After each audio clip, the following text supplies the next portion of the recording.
پاکستان کے بیٹر کامران غلام نے آج ایک نئی تاریخ رقم کی۔ انگلینڈ کے خلاف ٹیسٹ ڈیبیو میں سنچری کرنے والے پاکستان کے پہلے کھلاڑی بنے۔ مجموعی طور پر 13ویں پاکستانی پلیئر ہیں جو کہ ٹیسٹ ڈیبیو میں سنچری کرنے میں کامیاب رہے۔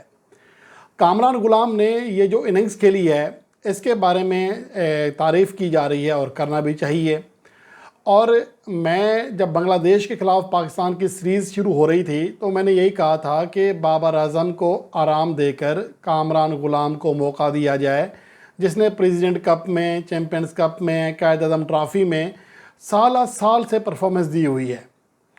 لیکن اس کا مطلب یہ نہیں تھا کہ کامران غلام ہر صورت میں پہلی اننگز میں سنچری کرے گا، اور جو کر دی ہے تو یہ یقیناً خوش آئند ہے کامران غلام کے لیے، پاکستان کرکٹ کے لیے۔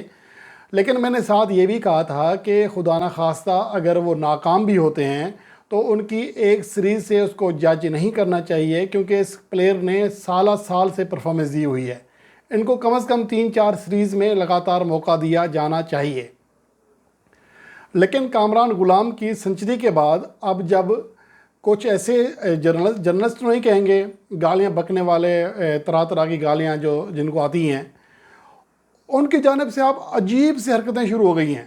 میں آپ کے سامنے ایک ٹائٹل دکھا رہا ہوں، ایک صاحب گزرے، کنگ کامران غلام۔ اور یار خدا کا خوف کرو، یہ گلی محلے کے بیٹھ کر پتہ نہیں یار کس طرح کی سوچ پائی جاتی ہے۔ ابھی کامران غلام کو کھیلنے دو، بیچارے نے پہلی اننگز کھیلی ہے، کنگ بنا دیا اسے۔ کیا وجہ صرف یہ نہیں ہے کہ وہ کامران غلام کی بیٹنگ سے بہت متاثر ہیں؟ متاثر کسی ایک کھلاڑی سے جیلسی ہے، انڈیا میں ویورشپ ہے، اینٹی بابر اعظم ویورشپ ہے، صرف یہ وجہ ہے۔ بعض ان کو پیسہ ملنا چاہیے، ویورشپ ملنی چاہیے، منطق سے ان کا کوئی لینا دینا نہیں ہے۔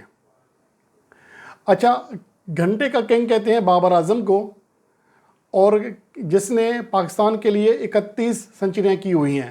T20 میں 3 سنچریاں اتنی کوئی نہیں کر سکا، ون ڈے میں 19 سنچریاں، جو کہ صرف ایک کم ہے سعید انور کے بعد، اتنی اور سنچریاں کوئی نہیں کر سکا سعید انور کے علاوہ۔ پاکستان کے واحد کھلاڑی ہیں جو کہ 300 سے کم انٹرنیشنل میچز کھیل کر 22 سے زیادہ سنچریاں کر چکے ہیں۔ وہ گھنٹے کا کنگ ہے، جس نے پہلی اننگز میں سنچری کی ہے، ایک سنچری کی ہے، وہ کنگ ہے۔ یہ ان گھنٹے کے صحافیوں کی اوقات ہے، یہ ان کی ذہنی جو صحت ہے اس کا یہ عالم ہے۔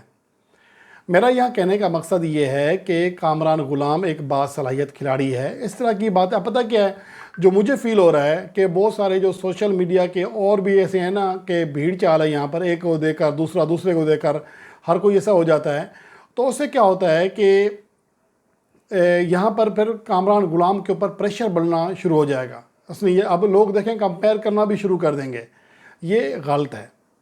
دیکھیں کہ کامران غلام پہلا کھلاڑی نہیں ہے جس نے ٹیسٹ ڈیبیو میں سنچری کی ہے، اور پاکستان کے 13 ایسے کھلاڑی ہیں، حتیٰ کہ ایک ایسا کھلاڑی ہے جس نے اپنے ٹیسٹ ڈیبیو کی دونوں اننگز میں سنچریاں کی تھیں، یاسر حمید۔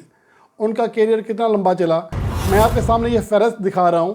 اس میں وہ کھلاڑی ہیں جنہوں نے پاکستان کے لیے ٹیسٹ ڈیبیو میں سنچری کی تھی: عابد علی، اس کے بعد وہ ناکام رہے، زمبابوے کے خلاف ڈبل سنچری کے بعد ان کا ٹیسٹ کیریئر کسی حد تک محفوظ رہا تو بیچارے کو دل کا مسئلہ ہو گیا، تکلیف ہو گئی۔ عمر اکمل پاکستان کے لیے آخری 25 سالوں میں تیسرے ایسے کھلاڑی تھے جو کہ ٹیسٹ سنچری کرنے میں کامیاب رہے تھے ڈیبیو میں۔ ان کا ٹیسٹ کیریئر کتنا چلا؟ فواد عالم نے ٹیسٹ ڈیبیو میں سنچری کی، کتنا چلا کیریئر؟ اور ان کو ٹیسٹ ڈیبیو میں سنچری کے بعد صرف 2 میچز ملے، پھر کم بیک کرنے کے لیے 10 سال بعد ان کا کم بیک ہوا تھا۔ یاسر حمید دونوں اننگز میں سنچریاں، 170 اور 105 رنز، ان کا ٹیسٹ کیریئر کتنا چلا؟ توفیق عمر، صرف یونس خان، سلیم ملک، جاوید میانداد آپ کو اس فہرست میں نظر آئیں گے جنہوں نے ٹیسٹ ڈیبیو کرنے کے بعد ایک لمبا عرصہ پاکستان کے لیے ٹیسٹ کرکٹ کھیلی ہے۔ تو میرے کہنے کا مقصد یہ ہے کہ ابھی سے آپ کسی کو اتنا زیادہ پریشرائز نہ کرو اپنے چوتیاپے کی وجہ سے۔ آپ کی اپنی ذہنی حالت اگر اس طرح کی ہے تو بس آپ نا، اب میں کیا کہہ سکتا ہوں یار ان تجزیہ کاروں کے بارے میں، تجزیہ کار بھی کہہ رہا ہوں، اب کیا کہیں اور کیا کہوں ان کو، میرے منہ میں جو الفاظ آ رہے ہیں وہ یہاں پر میں نہیں بول سکتا۔ اب یہاں پر عجیب منطق بنی ہوئی ہے۔